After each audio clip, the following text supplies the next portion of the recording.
India इतना को बड़ा मुल्क है, आप तो उसके मुकाबले में कुछ भी नहीं हो। मुसलमान हर काफिर से बढ़ के और ऊपर है। एक वक्त की रोटी के लिए तरस रहे हैं कि भाई आटा नहीं मिल रहा, अब आटा तो कम से कम मिलना चाहिए ना। जो दे उसका भी भला, जो ना दे उसका भी भला। नहीं, भिखारी नहीं। इंडिया क्या चीज है, सारे लोग हमारे कदम में आएंगे। और ये जो नरेंद्र मोदी है ना, ये बैठने वाला है, बल्कि लेटने वाला है। पाकिस्तानी अपनी हद में नहीं रहते। पाकिस्तान डॉलर से लिए अपनी माँ को भी बेच।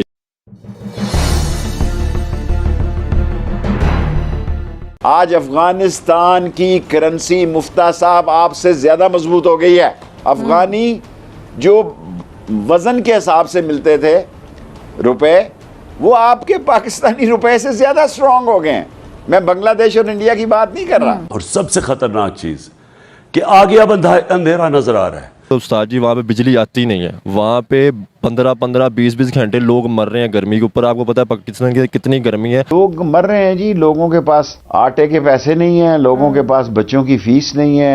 एक वक्त की रोटी के लिए तरस रहे हैं, और दूसरी तरफ हमारे वजीर आजम साहब शहबाज शरीफ साहब अपने वुज़रा के साथ गैर मुल्की दौरों में मसरूफ हैं। कितनी बेहिस्सी है ना ये, फिर बातें करते हैं बड़ी बड़ी। ठीक है, हम स्टूडेंट बैठे हैं, हम पेपर्स के लास्ट टाइम तैयारी कर रहे थे, लाइट नहीं आती 12-12 घंटे यार। अब मुझे ये बताएं कि दुनिया को हमारी मदद करनी चाहिए थी, सारी दुनिया के में आया कि कितनी तबाही में चाहिए, कितने पैसे आए हैं, क्यों कोई पैसे नहीं दे रहा।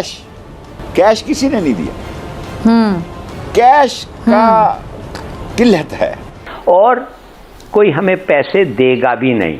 सोशल मीडिया क्या बताएगा पाकिस्तान के बारे में कि पाकिस्तानी जिन ममालिक से अभी माजरत अल्फाज वापस लेता हूँ, कि जिन ममालिक से अभी मदद मांग रहे हैं, इन लोगों के मुतालिक या इन ममालिक के मुतालिक पाकिस्तानी क्या कहते रहे हैं सोशल मीडिया पर। तो अगर आपको कर्ज भी नहीं मिलेगा, ना काफ़ी चावल है, ना कॉटन है, ना वीट है, ना कुछ है, क्या हम बनाना रिपब्लिक और हमारे में क्या फर्क है। इस कदर क्राइम हो गए हैं कि दही की दुकान को भी लूट रहे हैं, दूध की दुकान को भी लूट रहे हैं। और सिर्फ कल के दिन 77 केसेस हुए हैं जो लोगों ने छीना झपटी की है। अगर पाकिस्तान के साथ कोई अवी-नवी हो जाती है तो हम चले जाते हैं या पाकिस्तान कब्जे में आ जाता है, हमारी आने वाली नस्लें इधर रहती हैं। हम तो कहते हैं कि जी हम मुसलमान हैं और हमारे बड़ों ने ये बादशाही मस्जिद बनाई, जहांगीर ये बनाई है ना बादशाही मस्जिद, वज़ीर खान मस्जिद बनाई, तो हमारे जो औलाद होगी वो क्या कहेंगे, वो कहेंगे ना कि पाकिस्तान उस टाइम पे मस्जिदों की जरूरत थी तो मस्जिदें बना दी, ठीक है। अभी शायद आपको नहीं लगता डेवलपमेंट की जरूरत है, लोग भूख से मार रहे हैं, वो इन चीज़ों की जरूरत है, डैम बनाने की जरूरत। नहीं डैम हो पाकिस्तान इधर, सुबह पंजाब और सुबह एजुकेशन की जरूरत, सुबह सिंध में एजुकेशन, उधर किस चीज़। तो आप देख लें जो बेचारे पढ़े लिखे हैं उनका हाल क्या है। बड़ा परेशान हूँ यार, पूरी रात मैं नहीं सोया। इंडिया और पाकिस्तान की अगर कंपैरिजन किया जाए ग्रोथ के हवाले से, आपको लगता है कौन आगे है, पाकिस्तान या इंडिया, कौन ज़्यादा ग्रो कर चुका? आपको क्या लगता है कि ग्रो कर चुका है इंडिया हमारे से ज़्यादा या नहीं?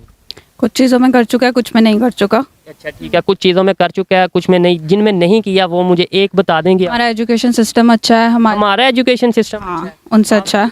एजुकेशन आप देख लें, पाकिस्तान में कितनी यूनिवर्सिटीज़ हैं, पंजाब में कितनी है। ये आपका ख्याल है या फिर ये एक ऑथेंटिक आपको कहीं से? ऑथेंटिक ख्याल है, हमारा एजुकेशन सिस्टम अच्छा है, उनसे अच्छा है। लेकिन उनका एजुकेशन सिस्टम अच्छा है, ये आप जाके नेट से रिसर्च करिएगा।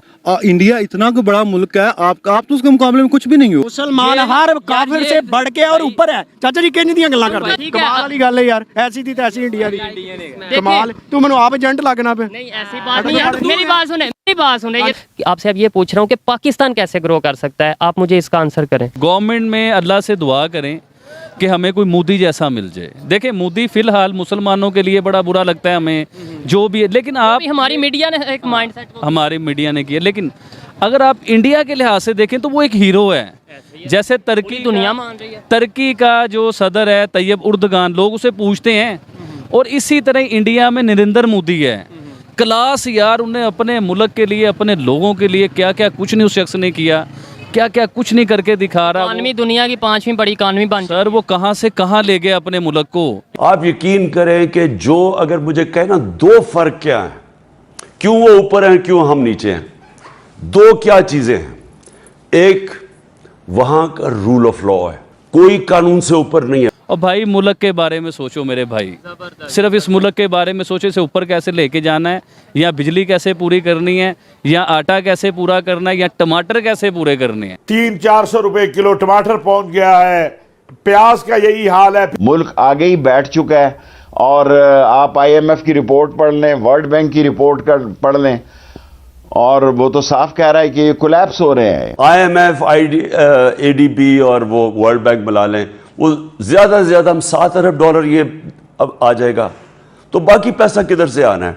नोटू अरब ने देने, अब अरब के साथ कैसे नोटू का मामला फिक्स करना है वो अब इनको देखना पड़ेगा, क्योंकि अरब लोग बहुत नाराज़ हैं, उनकी नाक पे मक्खी नहीं बैठने देते वो लोग, और हम लोग जो है ना मुस्तकिल, क्योंकि हमारी कौम बदतमीज़ है, जिससे पैसे लेने उसी कमज़र, देखें कमज़र भिखारी की पहचान क्या होती है कि अगर उसको वो जो आला ज़र्फ़ भिखारी होता है वो पता है क्या कहता है, जो दे उसका भी भला, जो ना दे उसका भी भला, और जो कम ज़र्फ़ भिखारी होता है ना, जब आप उसको भीख नहीं देते यूं करता हुआ जाता है, जिससे पता लग जाता है ये कम ज़र्फ़ भिखारी है। तो आला ज़र्फ़ बनो, नहीं भिखारी नहीं, आला ज़र्फ़ बनो। भिखारी तो बंदा किसी को बदवा देनी हो तो उसे भिखारी बोले। मैं तो अपनी कौम को कहता हूँ, क्यों सारी दुनिया के आगे भिखारियों की तरह भीख मांगते हो, मत मांगो भीख। हम समझते हैं कि हम जनाब उनके पैर पकड़ेंगे, उनके घुटने गोडे दबाएंगे बाहर के लोगों के, हम वो सेक्रेटरी जनरल का बाजू पकड़ लेंगे और उसके पता नहीं कोशिश करेंगे, उसका कोट पकड़ लेंगे तो जनाब वो खुश होकर हमें पैसे दे देंगे, या हम किसी के पैरों में पड़ जाएंगे जाके। कब तक आप मांगते रहेंगे? ठीक कहा है वजीर आजम ने कि अब हम किसी दोस्त को फोन करें या उसके पास जाएं, वो यही समझता है ये मांगने आए हैं कि भाई आटा नहीं मिल रहा। अब आटा तो कम से कम मिलना चाहिए ना, बिजली का बिल तो अभी तो लोड शेडिंग है। सबसे जो मेन इशू ना पाकिस्तान के अंदर वो बिजली का इशू है अभी फिलहाल। जो इस बात में कोई शक नहीं कि मौजूदा हालात में जो एक इकॉनमी के बाद अगर कोई इशू है, मैं समझता हूँ बल्कि इकॉनमी के साथ साथ ही अगर कोई मेजर दूसरा इशू है तो वो बिजली का इशू है। इस वक्त मैं आपको इंटरव्यू दे रहा हूँ, लाल हवेली में लोड शेडिंग है और ये 4-5 दफा है। जिस दिन ये पूरी बिजली आ गई उस दिन तो बिजली गिर जाएगी लोगों पे, फिर लोग कनेक्शन कटवाएंगे। दया पता लगाओ, कुछ तो गड़बड़ है, ऐसा हो नहीं सकता। तो अगर चाइना से सस्ती बिजली हमें इंडिया से मिलती है, एक एग्जाम्पल है या एक क्वेश्चन है, तो हमें लेनी चाहिए या नहीं? सर लेनी चाहिए। इंडिया से क्यों नहीं ट्रेड करना चाहिए आपको? इंडिया से बिजली लेने में अगर आपको फायदा मिलता है तो आप क्यों नहीं करते? हम एक लॉलीपॉप, हम क्यों नहीं करते सर? वही तो लॉलीपॉप दिया हुआ है ना हमें। हम और इंडिया, पाकिस्तान और इंडिया 1947 में इकट्ठे ही हमने सफर का आगाज किया, तो आज वो आगे हैं, काफी आगे हैं, हम पीछे हैं, क्या वजह है? वहाँ पर बच्चा भी इंग्लिश बोलता है, यहाँ पर आप देख लें एजुकेशन। IT वाली बात से तो मैं एग्री करता हूँ, डेफिनेटली उनका IT सिस्टम बहुत अच्छा है। बाकी क्योंकि ये तो इतनी साइंस बढ़ गई है, कि आज मैं आपको इंटरव्यू दे रहा हूं तो दूर बैठे लोग ये भी निकाल लेते हैं कहां बैठा मैं इंटरव्यू दे रहा हूं। ये उठा के देख लें, 90s के बाद बांग्लादेश भी हमारे से आगे निकल गया, हमारे साथ हिंदुस्तान आगे निकल गया। उससे पहले डॉक्टर इशरत हुसैन ने अपनी किताब में लिखा हुआ है कि पाकिस्तान हमेशा सब कॉन्टिनेंट में सबसे तेजी से तरक्की कर रहा है। पाकिस्तान खुद को संभाल नहीं पा रहा, पाकिस्तान खुद को भी संभालना जानता है नरेंद्र मोदी, और तुम जैसे 2 नंबर शख्स का इलाज करना भी सिर्फ पाकिस्तान ही जानता है। इंडिया क्या चीज़ है? इंडिया क्या चीज़ है? सारे लोग हमारे कदम में आएंगे, लेकिन ये लोग कैसे आएंगे? जरा वो फार्मूला बताएं। ये इनको सबसे पहले अपने आप को अल्लाह के सामने झुकाना होगा, ठीक है? ये मैं अल्लाह के सामने कटारे में खड़ा हूँ, ठीक है? अगली बात ये, जब अल्लाह से डरेंगे, अल्लाह सारी दुनिया को उनको डराएंगे। पाकिस्तानी अपनी हद में नहीं रहते, सिक्का जेब में आया, अजय देवगन की तरह गर्दन टेढ़ी। भाईजान आप समझे बात, रोटियां 2 हैं, घर में जने 250 हैं, अब इनको रोटी कैसे खिला